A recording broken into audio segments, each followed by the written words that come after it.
Hi, I'm Tom Percival, and I thought that I would read you my book, The Invisible. So, here we go.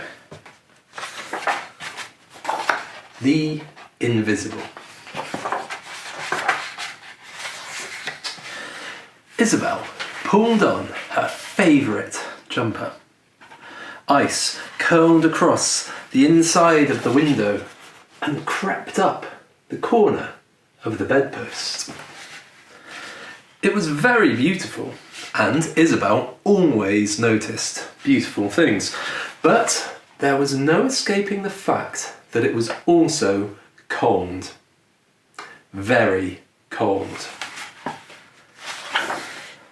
You see, Isabel's family couldn't afford to have the heating on.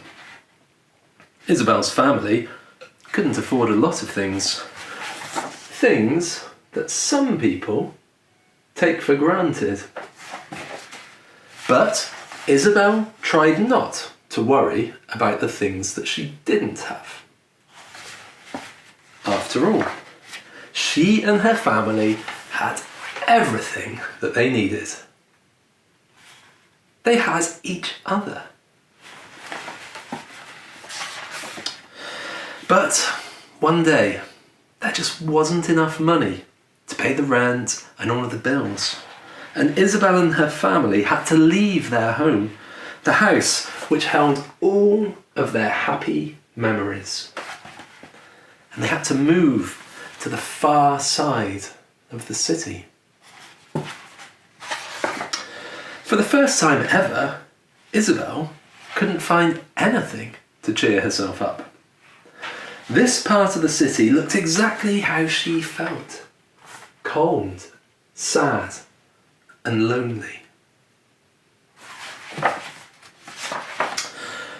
A family drove past in a shiny car, but they looked straight through Isabel, as though she wasn't even there.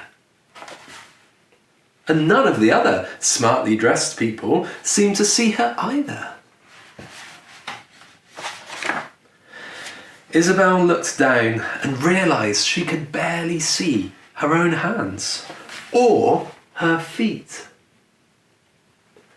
She was fading away. Before long, Isabel was completely invisible. She drifted silently down the streets, as pale and thin as the wind. And nobody saw her at all. But now that Isabel was invisible, she noticed something that she hadn't seen before. Other invisible people. Lots of them.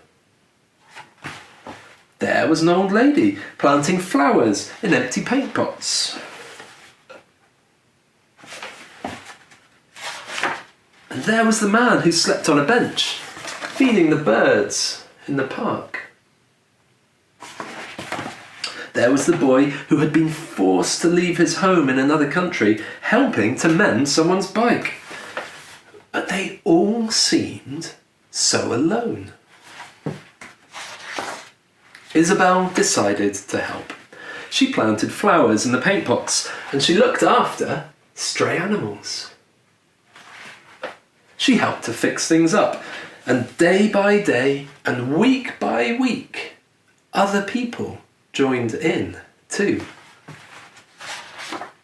And the more that people came together, the more they could all be seen. Soon, Isabel wasn't just visible, she was vibrant. And that was how Isabel made something very special. One of the hardest things that anyone can ever make. Isabel had made a difference.